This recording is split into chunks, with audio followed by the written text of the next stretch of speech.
Hi guys, this is Sai Kumar Kurtiwada. In this video, we will learn about semantic tags. What are these semantic tags? For example, if you want to write some set of meaningful tags, you can write an input tag with different types of types like button, reset, submit, all these types. And in the same way, you can write that same button by using a button tag where it is giving a meaningful information for the developer as well as for the browsers, and this meaningful information will help for the browser whenever we are using some set of screen readers, so that it will try to give a proper information for the user who is trying to use your website with a screen reader.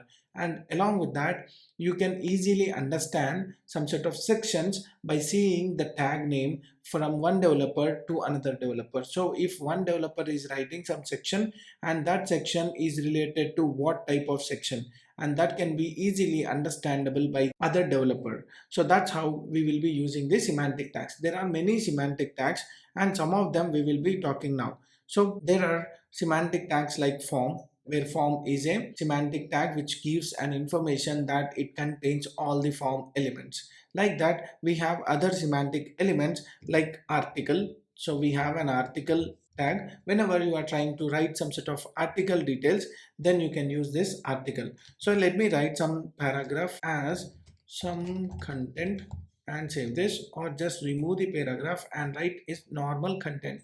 So if you see this, let me go here, reload. There is no much change actually speaking. It is like a div content which is present in the div, but a div can be a header, a div can be an article, a div can be a summarized data. So like that, you can have a div which can be used for n number of details or the contents. Now what I want to do here is, this is a semantic tag.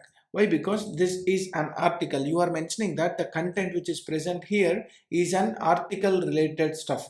Like that, you are giving a meaningful information for the element as well as the content which is present in that element.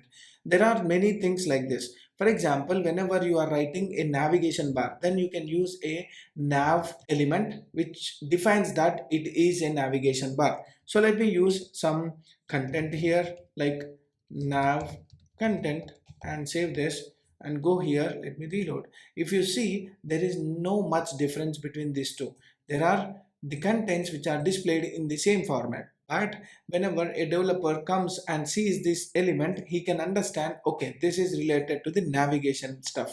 So like that, in the same way, we have many things like header. So header is one of the component, so that the people will understand this is a header section. And in the same way, we have something called as footer. So whenever we are defining a footer, we will be using this semantic tag.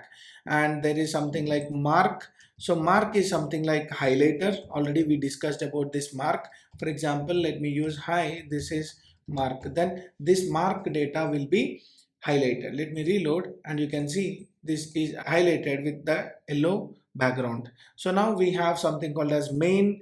So let me write that main, and there is something like a summary tag, and there is something like a details tag, and there is something like a time tag. Whenever you are writing a time, if you are writing inside the time tag or element, then that is defined as a time, and the screen readers will understand, okay, this is related to the time.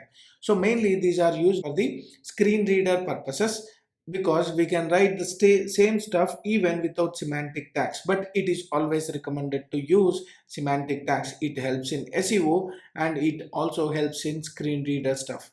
So that's about your semantic tags. We have many semantic tags like figure as well, and we have something like section. We have many semantic tags which are used in our web development.